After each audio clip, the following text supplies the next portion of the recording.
በመጨረሻም የተፈራው መጣ። እስራኤል የኒኩሌር ቦምብ ኢራን ላይ ለመተኮስ ወሰነች።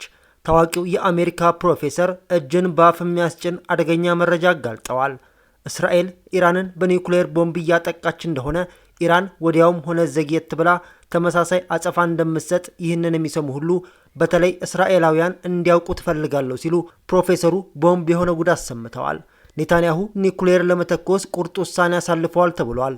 ኢራን በኒኩሌር ልትደበደብ ነው። ወዲህ ደግሞ ዶናልድ ትራምፕ ለኢራን እጅ መስጠታቸውን በይፋ ተናግረዋል። ዎል ስትሪት ጆርናል ምንጮቹን ዋቢ በማድረግ ባወጣው መረጃ ትራምፕ ጦርነቱ ከብዷቸዋል፣ ከኢራን ጋር መደራደር ይፈልጋሉ ሲል ዘግበዋል። ትራምፕ ጦርነቱ ከብዷቸዋል የሚለው ዘገባ አሜሪካ በጦርነቱ ካዝኗ እየተሟጠጠ ነው ብለዋል። እስራኤልና አሜሪካ በኢራን ላይ የከፈቱት አውዳሚ ጦርነት ወደ 5ኛ ሳምንቱ እየገባ ነው።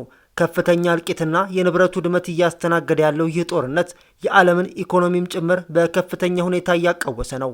አሁን ደግሞ ወደ ለየለት ፍጅት የሚያደርስ አዲስ ምዕራፍ ውስጥ ሊገባ እየተንደረደረ ነው። ኢራን ለተከፈተባት ጦርነት አጸፋ የሰጠችው አንድም የሆርሙዝን የባህር ወሽመጥ በመዝጋት ነው። ይህ ወሽመጥ የዓለም 20 በመቶ የነዳጅ ኃይል አቅርቦቶች የሚተላለፉበት ወሳኝ የባህር ሰርጥ ነው። የዚህ ወሽመጥ መዘጋት በዓለም የነዳጅ ገበያ ላይ ከፍተኛ ተጽዕኖ እየፈጠረ ይገኛል። አሁን ደግሞ እስራኤል የኒኩሌር ቦምብ ለመተኮስ ወስናለች መባሉ ነገር ዓለሙን ከሚታሰበው በላይ አስደንጋጭ አድርጎታል። ውድ የአዲስ ፖስት ቤተሰቦች እነዚህን ጉዳዮች በስፋት እንዳስሳለን። እስራኤል ኒኩሌር ከተኮሰች ሰሜን ኮሪያና ሩሲያ በቀጥታ ሊገቡበት ይችላል በሚል ተፈርቷል። ጉዳዩን በዝርዝር እንቃኘዋለን። ቪዲዮውን ላይክ አድርጋችሁ በመጀመር አብራችሁን ቆዩ።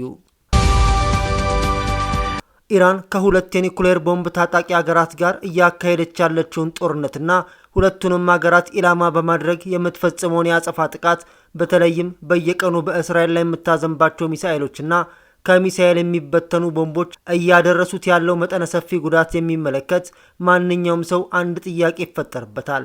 ይህም ጥያቄ በአጸፋው እስራኤል ወይም አሜሪካ የኒኩሌር ቦምብ ጥቅም ላይ ሊያውሉባት አይነሳሱም ይሆን የሚል ነው።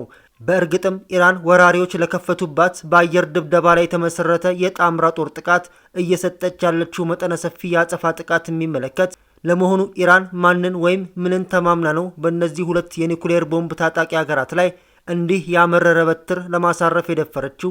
ሌላው ቢቀር ትንሿ አገር እስራኤል ጥቃቱ ሲበረታባትና የህልውና አደጋ ውስጥ ስትገባ የኒኩሌር ቦምብ ልትጠቀም መቻሏ አያስፈራትምን የሚል ስጋት ወለድ ጥያቄ ማንሳቱ ተገቢም ምክንያታዊም ነው።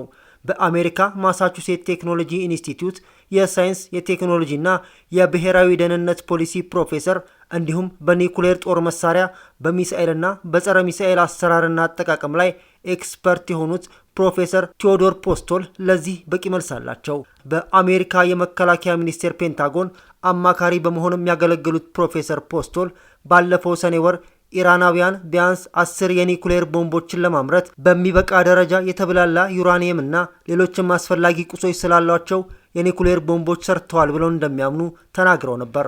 ካልሰሩ ጅሎች ናቸው ብለውም ጭምር። እስካሁን ካየናቸው የጦርነቱ ሁነቶች አካሄድ በመነሳት ከኢራን ይልቅ እስራኤል የኒኩሌር ቦምብ ለመጠቀም ቀዳሚዋ ሀገር ልትሆን እንደምትችል ገምታለሁ የሚሉት ፕሮፌሰር ፖስቶል እስራኤል ኢራንን በኒኩሌር ቦምብ ያጠቃች እንደሆነ ኢራን ወዲያውኑም ሆነ ዘግየት ብላ ተመሳሳይ አጸፋ እንደምትሰጥ ይህን የሚሰሙ ሁሉ በተለይ እስራኤላውያን እንዲያውቁ ትፈልጋለሁ ሲሉ አስጠንቅቀዋል። ኢራናውያን ምናልባትም የአያቶላ ኻሜኒን ፈትዋ በማክበር እስካሁን የኒኩሌር ቦምብ አልሰሩም ይሆናል ብለን ብናስብ እንኳ በእርግጠኝነት ቦምቡን ለመስራት አስፈላጊ የሆኑ ቁሶች በሙሉ ዝግጁ አድርገው እንዳስቀመጡ አስባለሁ። እናም በሀገራቸው ሁሉና ላይ አደጋ ተደቅኗል ብለው ካመኑ የኒኩሌር ቦምብን መስራት የአያቶላ ኻሜኒ ፈትዋ ይፈቅድላቸዋል ብለዋል። በኖርዌይ ፕሮፌሰር ግሌንዲስን የዩቲዩብ ፖድካስት ላይ ቀርበው እይታቸውን በስዕላዊ መግለጫዎች አስደግፈው በዝርዝር ያስረዱት ፕሮፌሰር ፖስቶል ኢራን በአጸፋው ቴልአቪቭ ላይ የኒኩሌር ቦምብ ካፈነዳች ሊፈጠር ይችላል ያሉትንም በስዕላዊ መግለጫ እያሳዩ ተንትነዋል። ወዲህ ደግሞ የአሜሪካው ፕሬዝዳንት ዶናልድ ትራምፕ በኢራን ላይ የተከፈተውን ወታደራዊ ዘመቻ ለማቆም ፍላጎት እንዳላቸው ለቅርብ ረዳቶቻቸው መግለጻቸው ተሰምቷል። ይህ መረጃ የወጣው በሁለቱ ሀገራት መካከል ያለው ውጥረት ወደ 4ኛ ሳምንቱ በገባበትና ቀጣይ ሁኔታ ባልታወቀበት ወቅት ነው። እንደ ዎል ስትሪት ጆርናል ዘገባ ከሆነ ፕሬዝዳንት ትራምፕ ለዓለም የነዳጅ ዝውውር እጅግ ወሳኝ የሆነ የሆርሙዝ ሰርጥን በከፊል ተዘግቶ ባለበት ሁኔታም ቢሆን ጦርነቱን ለማቆም ዝግጁ መሆናቸውን ጠቁመዋል። ይህ ውሳኔ ከዚህ ቀደም የባህር መንገዱ በኃይል ተገዶ እንዲከፈት ከነበረው አቋም የወጣ አዲስ ስልታዊ ለውጥ እንደሆነ ተገልጿል። ትራምፕ ይህን አቋም የያዙት ወደቡን በኃይል ለመክፈት የሚደረግ ጥረት ጦርነቱን ካቀዱት ከ4 እስከ 6 ሳምንታት የጊዜ ገደብ ሊያራዝመው ስለሚችል እንደሆነ ተመልክቷል። ከዚህ ይልቅ የአሜሪካ ጦር የኢራን ወታደራዊ አቅም የባህር ኃይልና ሚሳኤል መተኮሻዎችን ካዳከመ በኋላ ጦርነቱን በማቆም ወደቡን የመክፈት ጉዳይ በዲፕሎማሲያዊ መንገድ ለመጨረስ አቅደዋል።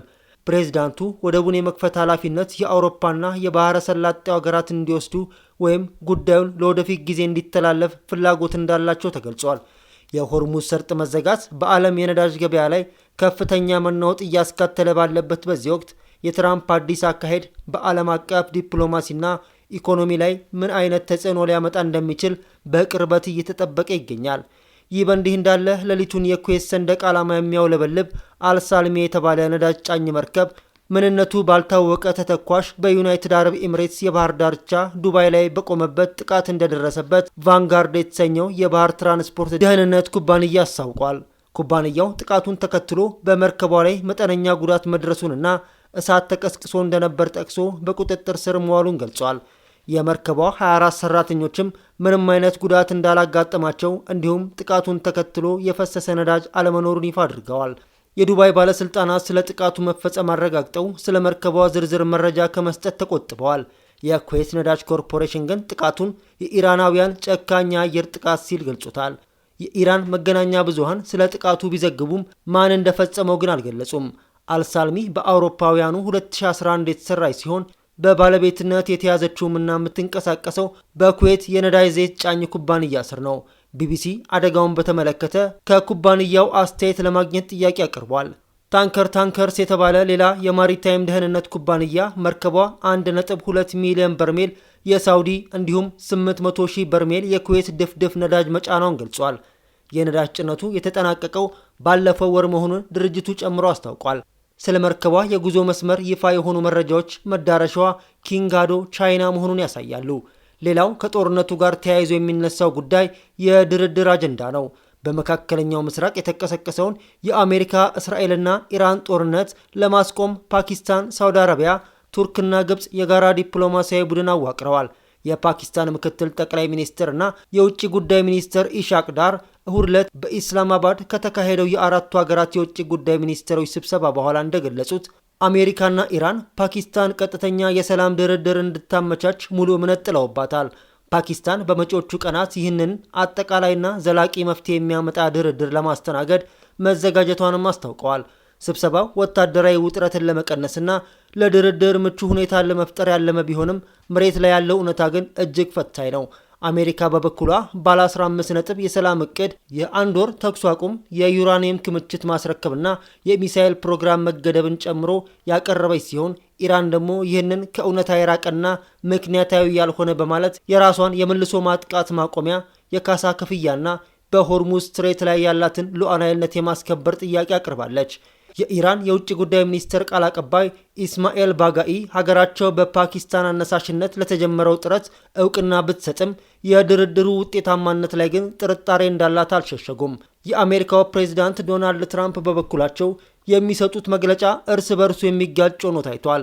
በአንድ በኩል ከፋይናንሻል ታይምስ ጋር ባደረጉት ቃለ ምልልስ የኢራንን ነዳጅ መውሰድ እመርጣለሁ በማለት የካርግ ደሴትን ሊቆጣጠሩ እንደሚችሉ ዝተዋል። በሌላ በኩል ደግሞ በአየር ኃይል አንድ አውሮፕላን ውስጥ ሆነው ለጋዜጠኞች ሲናገሩ ድርድሩ እጅግ በጥሩ ሁኔታ እየሄደ መሆኑንና በቅርቡ ስምምነት ላይ ሊደርስ እንደሚችል ያላቸውን ተስፋ ገልጸዋል። ትራምፕ ኤፕሪል 6 ኢራን ስምምነቱን እንድትቀበል ያስቀመጡት የመጨረሻ የጊዜ ገደብ መሆኑንም አስታውሰዋል። የዲፕሎማሲው ጥረት ተስፋ ሰጪ ቢመስልም የቀጠናው ወታደራዊ እንቅስቃሴ ግን አሁንም ስጋት እንደጫረ ነው። የአሜሪካ ማዕከላዊ ዕዝ እንዳስታወቀው 3500 የባህር ኃይል አባላትን የያዘው ዩኤስኤስ ትሪፖሊ የጦር መርከብ ቀጠናው የደረሰ ሲሆን ተጨማሪ 2200 የባህር ኃይል አባላትና 2000 የ82ኛ አየር ወለድ ክፍል ጦር ወታደሮች ወደ ባህረ ሰላጤው እያመሩ ነው። በተመሳሳይ እስራኤል በኢራንና በሊባኖስ ላይ የምትሰነዝረውን ጥቃት አጠናክራ የቀጠለች ሲሆን በቅርቡም በቡሸህር የኒውክሌር ኃይል ማመንጫ ጣቢያ አቅራቢያ ሚሳኤል መተኮሷ ተዘግቧል። የእስራኤል የተመድ አምባሳደር ዳኒ ዳኖን እስራኤል በአሜሪካና ኢራን ድርድር ውስጥ እንደሌለችበትና የኢራን የኒኩሌር አቅም እስኪወድም ድረስ ጥቃቱ እንደሚቀጥል አረጋግጠዋል። የጦርነቱ የኢኮኖሚ መዘዝም ከባድ ሆኗል። ኢራን የሆርሙዝ ስትሬትን መዝጋቷን ተከትሎ የዓለም የነዳጅ አቅርቦት ክፉኛ የተመታ ሲሆን የብሬንት ክሩድ ዋጋ በአንድ በርሜል ከ116 በላይ ሆኗል። የዓለም ንግድ ድርጅት ይህንን ቀውስ ባለፉት 80 ዓመታት ውስጥ ታይቶ የማይታወቅ የንግድ መስተጓጎል ሲል ገልጾታል። የፖለቲካ ተንታኞች እንደሚያስጠነቅቁት አሜሪካና እስራኤል ጥቃታቸውን ካላቆሙ ይህ የፓኪስታንና የቱርክ ሽምግልናና ጥረት ሊከሽፍና ዓለምን ወደ ከፋ የኒኩሌር ጦርነት ሊያስገባት ይችላል። የኢራን ዋነኛ ፍላጎት የስርዓቷን ህልውና ማስጠበቅ በመሆኑ ከዚህ በታች ለሚደረግ ማንኛውም ድርድር እጅ እንደማሰጥ ይገመታል።